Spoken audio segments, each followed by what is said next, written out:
Hola queridos amigos, hoy vamos a hablar sobre la noticia de que se habría descubierto vida en un exoplaneta, en un planeta de una estrella lejana. Se trataría del planeta K218b y allí se habría detectado una molécula que lleva el nombre de sulfuro de dimetilo en español. Y esa molécula es producida en la Tierra solo por organismos vivos, así que eso sería una indicación de que allí podría haber vida. Pero, ¿es así? Vamos a hablar con más detalle y aquí me hice un plan que también les voy a contar para que sepan qué esperar. Entonces, primero vamos a hablar sobre el método, cómo se hizo la medición. En segundo lugar, vamos a hablar sobre la estrella y el planeta, cómo son. En tercer lugar, vamos a hablar sobre las primeras mediciones de Hubble. Son las que sugirieron que este planeta podría ser un planeta de tipo iceano. Haitian Planet. Es decir, un planeta que tiene un océano de agua y una atmósfera de hidrógeno. Después de eso, hablaremos sobre los resultados que sugieren que podría haber vida en ese planeta, mediciones realizadas por el telescopio James Webb. Y después de eso entraremos en la crítica, porque cuando yo también vi por primera vez el espectro, dije, oye, ¿puedes sacar tan rápido esa conclusión de que ahí hay vida? Y de hecho, mientras tanto, también han aparecido críticas. Así que digo que empecemos y les pido que se queden hasta el final. Este es un video en el que voy a hablar libremente y me alegraría mucho que me apoyaran en esto de ver mis videos donde hablo libremente, porque les digo sinceramente, me toma bastante tiempo. Hablamos sobre exoplanetas, planetas de otras estrellas. Atención, una idea que vino de Giordano Bruno, quien decía esto siguiendo a otros sabios, incluso de los antiguos griegos, que decían que las estrellas en el cielo son soles. Ori soarele nostru are planete. Atención, que así en las estrellas de... Atención, una vino de Giordano Bruno, quien sabios incluso de los antiguos griegos, que las estrellas de... Foarte mare. Eu o să fac un video curând despre telescoapele Quant. Son soles. Evoluția. Până atunci, telescoapele noastre, chiar cele spațiale, nu pot să mărească decât în apropierea stelelor. Deci, stelele apropiate. Atunci, nu putem să detectăm exoplanetele doar mărind imaginile stelelor. Și de aceea folosim două metode. Metoda tranziției, în principiu, și metoda Doppler. Noi astăzi să vorbim despre metoda tranziției, care se folosește... Atención, una que vino de Giordano, quien decía así, aprendan las estrellas. Deci ocultează puțin steaua. Atención, una de Giordano, quien decía así. Perioadă de timp, cât timp planeta ocultează steaua. Și asta vedeți în acest grafic pentru fizica povestită. Aceeași metodă s-a folosit și la această exoplanetă, vedeți aici măsurătoarea. E foarte important să știm câteva lucruri din aici. Los antiguos que decían que las estrellas de arriba son... Orbitală a exoplanetei în jurul stelei. ¿Por qué? Porque tenemos un evento y después de eso tendremos otro evento después de un tiempo y luego otro evento, porque cada vez el exoplaneta pasa frente a la estrella. También podemos medir, y esto es importante, el tamaño del exoplaneta, porque mientras más grande sea el exoplaneta, más luz bloquea. Y la relación entre cuánta luz es bloqueada y la intensidad total de la luz está dada en realidad por el área del planeta y el área de la estrella. Y con eso podemos averiguar el área del planeta. Bueno, me van a preguntar, sí, pero ¿cómo sabes el área de la estrella? Aquí hay otra discusión muy interesante. Es interesante porque en esencia no necesitamos agrandar mucho las estrellas para ver qué área tienen, sino que actualmente los astrónomos pueden determinar el área de una estrella. A partir de la luminosidad aparente, la luminosidad absoluta de la estrella y, muy importante, la temperatura de la estrella. De hecho, la temperatura de la estrella es la que da la luminosidad absoluta según la ley de Stefan Boltzmann. Bueno, no voy a entrar aquí en detalles, pero es suficiente saber que los astrónomos pueden decir qué tan grande es la estrella sin ampliarla. Y, de esta manera, pueden decir qué tan grande es el exoplaneta. Nos falta un parámetro importante, que normalmente es la masa del planeta. Bueno, la masa del planeta normalmente se mide de manera indirecta. Es decir, digamos, por el método Doppler, o sea, el exoplaneta orbita alrededor de la estrella, pero en realidad orbita alrededor de un centro de masa común. Ambos, tanto el exoplaneta como la estrella, orbitan alrededor de un centro de masa común. Eso significa que la estrella tiene un movimiento. Pásame el vino. Adelante, atrás, adelante, atrás. y entonces la luz que viene de la estrella se desplazará hacia el rojo cuando se aleje de nosotros, o hacia el azul cuando venga hacia nosotros. Entonces, si medimos la luz de la estrella, el espectro, veremos una oscilación. El espectro se mueve a veces hacia el rojo, a veces hacia el azul. Y es muy importante que la amplitud de esta oscilación sea una medida de la relación entre la masa del planeta y la masa de la estrella. Porque se dan cuenta, si la masa del planeta es muy pequeña, entonces esta oscilación tiene una amplitud muy pequeña, porque la estrella permanece aproximadamente en el centro. Es cierto que una estrella tiene varios exoplanetas.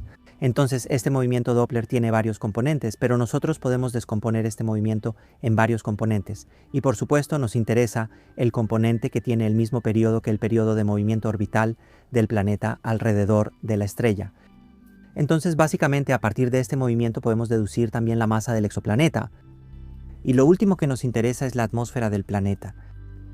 Aprovechamos el hecho de que cuando el exoplaneta está frente a la estrella, la luz pasa a través de la atmósfera del exoplaneta, y de esta manera se puede medir el espectro de absorción de la luz dentro de la atmósfera.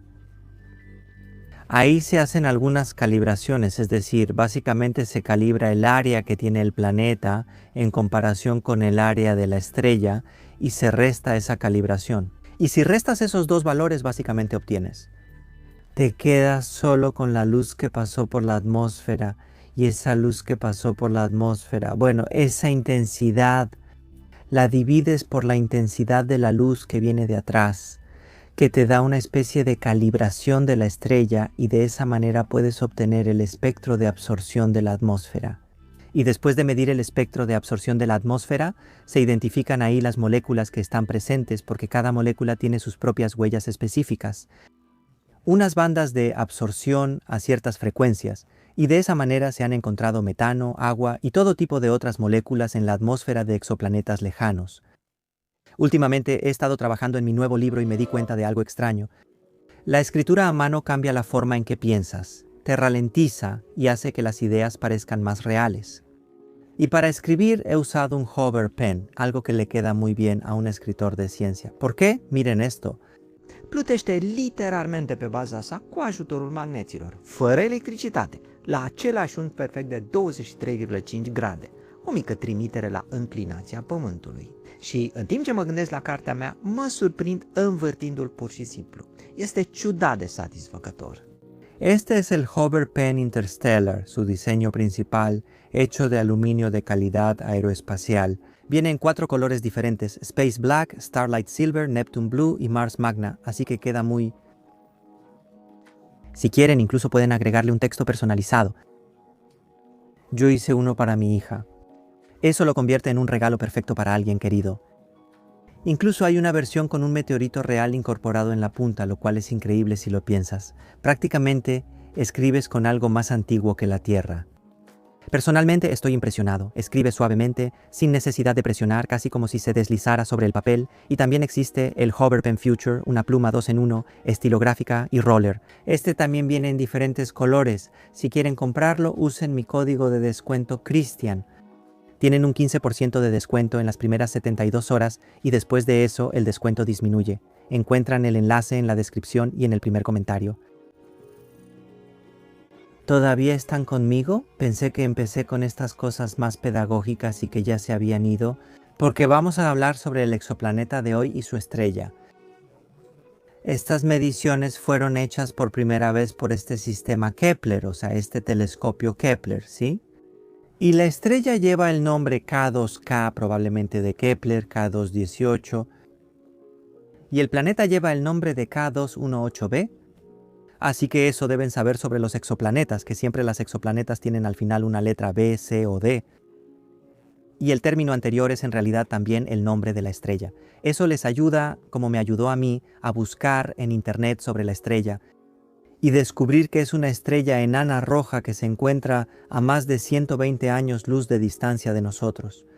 La estrella tiene una masa que es aproximadamente la mitad de la masa del Sol, pero al ser una enana roja, tiene una luminosidad que es solo el 2% de la luminosidad del Sol, así que la estrella brilla muy poco. ¿Qué se ha descubierto sobre el planeta? Bueno, aquí leo que el planeta tiene una masa 8.6 veces mayor que la masa de la Tierra. un radio 2.6 veces mayor que el radio de la Tierra, así que en esencia podría considerarse un planeta subneptuniano.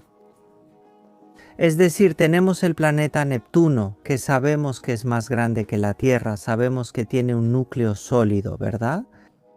Pero, ojo, Neptuno no tiene una superficie sólida, porque desde el núcleo sólido hay una transición, por así decirlo, gradual hacia la atmósfera. Entonces el planeta Neptuno no tiene una superficie sólida, aunque tenga un núcleo sólido.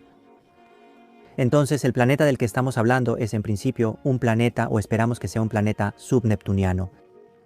Por otro lado, el periodo orbital del planeta es de 33 días, es decir, el planeta orbita en 33 días alrededor de su estrella.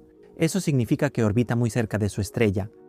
Y esperábamos que fuera calentada por esa estrella. Por otro lado, vimos que esa estrella es una enana roja que tiene una luminosidad de aproximadamente el 2% de la del Sol. Entonces, aunque este exoplaneta está cerca, la temperatura es más baja porque la estrella ilumina menos. Bueno, las enanas rojas también tienen todo tipo de otras radiaciones, pero aquí todavía no se discuten esas cosas. Los astrónomos hicieron un cálculo estimado de la temperatura en la superficie del exoplaneta y llegaron a algo del orden de 1900. Eso significa que, en esencia, es una temperatura cercana al punto de congelación del agua. El interés comenzó aquí, porque la temperatura está cerca del punto de congelación del agua, así que, en principio, podrías tener agua allí incluso en estado líquido. Y luego hubo otra cosa. La densidad media del planeta, es decir, la densidad media de la materia del planeta, si la calculas, es bastante baja, lo que significa que el planeta podría tener mucho hidrógeno. Y entonces algunos sugirieron que tal vez es un planeta que en inglés se llama Hyson Planet, es decir, un planeta iceano. ¿Qué sería un planeta iceano? Sería un planeta que tiene un núcleo sólido, que tiene un océano de agua y que tiene una atmósfera de hidrógeno. Ahora debo decirles, cuando busqué esos artículos me interesó mucho ver la evidencia que en verdad existe hidrógeno y busqué espectros que mostraran esos espectros de absorción de la atmósfera de los que hablaba, que demostraran que en verdad ahí se encontró hidrógeno. Pero no encontré ningún espectro de ese tipo que me mostrara con claridad que ahí hay hidrógeno. Todo lo que encontré fueron modelos que se basan en la estructura de cómo estaría construida ese planeta, en su masa, densidad media, y que sugieren que ahí podría haber hidrógeno, o sea, con base en esos parámetros de densidad. Aquí tengo una gráfica así, en la que pueden ver todo tipo de modelos para el planeta K218b, el exoplaneta. Y en el eje horizontal tenemos la masa, en el eje vertical tenemos el radio. Por supuesto, las masas de varios exoplanetas, los radios de varios exoplanetas. Y el planeta que nos interesa, K218b, está representado con, un punto ahí negro. De estos modelos basados en la densidad se desprende que, por ejemplo, este planeta podría corresponder a la línea de arriba. Con ese color que creo que es magenta, podría tener un 94% de núcleo de hierro, luego un 0.3% de agua y un 5% de hidrógeno. También hay otros modelos similares, pueden ver las primeras 3 líneas, que en esencia dicen que existe un núcleo, luego 0.3 de agua y hidrógeno. Así que podría ser un planeta iceano. Sin embargo, la presencia de agua en el planeta fue confirmada directamente por las mediciones del Hubble, que utilizaron este método de tránsito para medir la composición de la atmósfera, es decir, para medir el espectro de absorción e identificar las moléculas que están ahí. ¿Y ves aquí el resultado? En esencia nos interesa esa banda que está alrededor de 1.4 micrómetros y que sería una banda de absorción del agua. Aquí dice hasta abajo banda vibracional del vapor de agua. Entonces, esta medición de Hubble fue una de las que sugirió que miren, este planeta podría ser un planeta iceano, porque miren, se midió vapor de agua en su atmósfera. El problema en la espectroscopía básicamente es que ves que en un rango de frecuencias de la luz es absorbida, pero no sabes con precisión qué moléculas son, porque pueden existir otras moléculas que absorban la luz en ese mismo rango. En este caso, el espectro de absorción del agua se superpone con el espectro de absorción del metano. Entonces, en otras palabras, lo que vemos en el Hubble podría ser metano, no significa que sea agua con certeza. Pues bien, exactamente esto fue medido después de algunos años, hace 2 meses, ya que ahora hablamos de resultados recientes por James Webb. Aquí vemos el espectro de absorción de la atmósfera del exoplaneta, medido por el método de tránsito, tal como lo mencionamos. En el eje horizontal está la longitud de onda de la luz y en el eje vertical hay una medida de la absorción. En la parte izquierda, es decir, la zona de 1 a 2 micrómetros, digamos, es la zona que también fue medida por Hubble. Y los resultados de las mediciones son los mismos, solo que esta vez la interpretación es diferente. Ahora, estos resultados nos dicen que ahí no vemos un espectro de absorción de agua, sino que vemos uno de metano. ¿Y por qué sería de metano? Porque a frecuencias más altas, es decir, entre 1.5 y 2.5, y en esta zona también tenemos algunos picos de absorción que coinciden con el metano. Y entonces es mucho más natural suponer que lo que vemos a la izquierda también es metano. Entonces prácticamente estas mediciones de alguna manera ponen en duda que ese planeta sea un planeta iceano y que tuviera muchos vapores y por lo tanto eventualmente océanos de agua, sino que dicen que hay mucho metano. Ahora, el metano no es muy inusual en el cosmos. El satélite Titán de Saturno, si no me equivoco, contiene metano, mucho metano en la atmósfera. De hecho, ahí hay nubes de metano, llueve metano, hay ríos y lagos de metano. Así que eso no es algo extraordinario. La parte interesante, de hecho, de esta medición es la parte derecha del espectro, la cual, atención, fue ajustada, modelada, no solo con la presencia de metano en la atmósfera, sino también con una molécula nueva que se indica como DMS, es decir, dimetilsulfuro en inglés o sulfuro de dimetilo, entendí que así se dice en rumano. Aquí se ve el espectro y lo extendemos desde longitudes de onda más grandes, o sea, el espectro de absorción de la atmósfera. Y vemos aquí que los investigadores respectivos modelaron esta vez los picos del espectro solo con esta molécula de dimetilsulfuro, sulfuro de dimetilo. Ahora, ¿por qué es muy interesante? Porque en la Tierra esta molécula, el sulfuro de dimetilo, es producida por organismos vivos. La concentración que se mide en este exoplaneta de una ppm es una concentración muy alta, casi 1.000.000 de veces mayor que la concentración de esta molécula DMS en la Tierra. Aquí hay una porción extensa del espectro de absorción de la luz en la atmósfera del exoplaneta y hay mediciones desde 6 micrómetros hasta 12 micrómetros y como pueden ver, estas mediciones fueron modeladas por los investigadores también con la molécula DMS y de hecho casi solo con la molécula DMS, aunque existe otra molécula similar, DMTS. Cuando vi esto por primera vez quise convencerme, así que busqué información en internet. Aquí está el espectro de absorción de la molécula DMS sulfuro de dimetilo y aquí lo pueden ver. Y como pueden ver hay un pico de absorción en una longitud de onda un poco menor a 7 micrómetros y otro en una longitud de onda un poco mayor a 7.5 micrómetros. Si vemos el espectro original vemos el mismo pico de absorción, así que sí, fue modelado con la molécula DMS. De hecho, busqué en vano porque en el artículo original ellos también tienen el mismo ajuste, así que aquí pueden ver el espectro que fue modelado con varias moléculas. Pero la molécula más importante en esta banda de 6 a 12 micrómetros es la molécula DMS, que es la molécula con ese color azul un poco claro. Así que pueden ver que en esencia ajusta bastante bien casi todo el espectro que está aquí.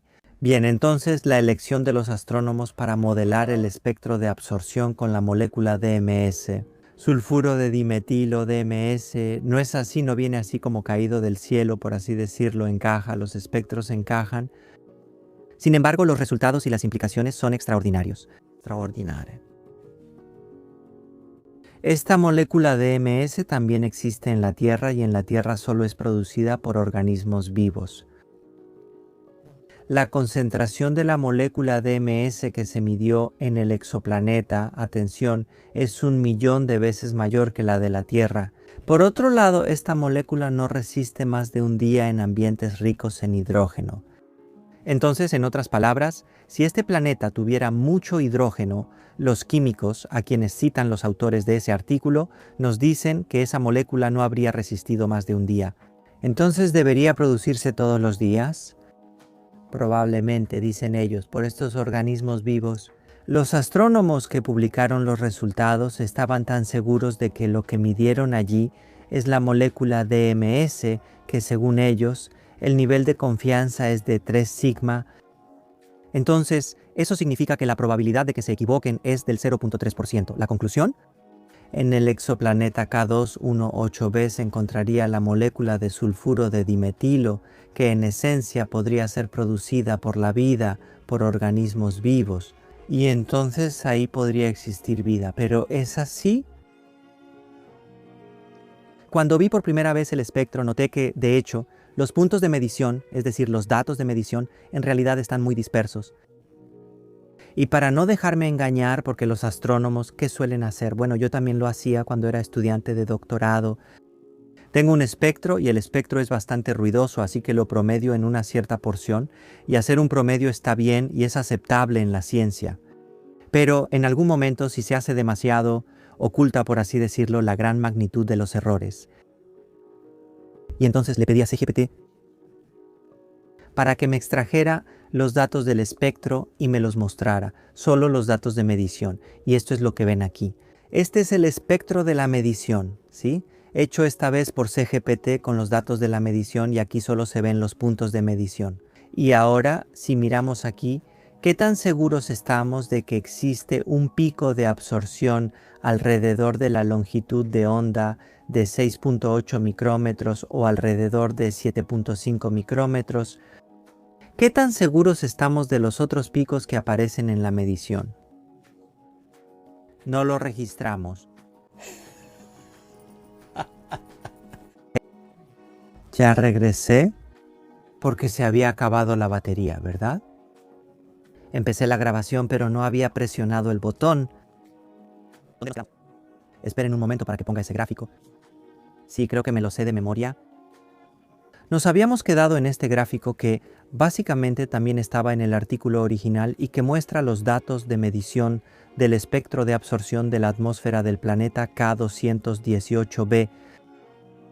Si miramos aquí, vemos que a la derecha hay muchos errores de medición y en la parte de la izquierda realmente parecen haber dos picos de absorción. Uno alrededor de los 7 micrómetros y el otro cerca del valor de 7.8 micrómetros. Por eso los investigadores eligieron la molécula de dimetil sulfuro. Pero ojo, aquí es donde empieza la crítica. Eso dicen los que critican, pero si revisan el artículo original, en realidad solo hicieron una selección de 20 moléculas. ¿Por qué dijeron que le dan una confianza de 3 sigma? O sea, un error de 3 sigma menor al 0.3% para que sea otra cosa que no sea DMS. Porque solo tomaron en cuenta 20 moléculas al modelar. Pero, ¿por qué solo 20 moléculas? Hay miles de moléculas que podrían existir en las atmósferas de los exoplanetas. ¿Por qué no otras? Además, los investigadores que hicieron estas mediciones originalmente decían que empezaron con la idea de que un planeta iceano, es decir, es un planeta que tiene un núcleo sólido, un océano de agua y una atmósfera rica en hidrógeno y vapor de agua porque existe ese océano, solo que, como vimos en las mediciones más recientes del telescopio espacial James Webb, en realidad ahí no hay agua, sino que hay metano. Así que podría ser un planeta diferente a uno iceano.